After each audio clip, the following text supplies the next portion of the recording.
Tātad Latvija pirmajā vietā frakcijas deputāti iesniedz grozījumus informācijas atklātības likumā, grozījums tiesības sarga likumā un grozījums publiskā iepirkuma likumā.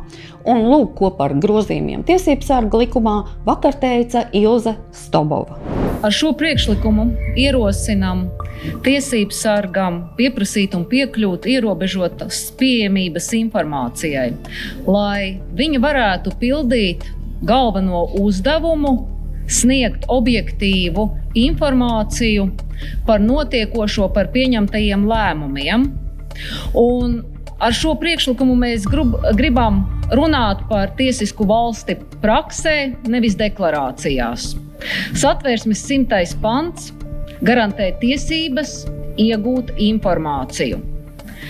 Taču ikdienā nereti redzam pretējo. Ierobežotas pieejamības. Status kļūst par ērtāko risinājumu.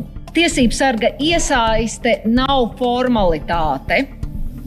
Tā ir normāla prakse. Tā ir par to, lai cilvēkam ir skaidra citu institūciju lemtais un izvērtējums.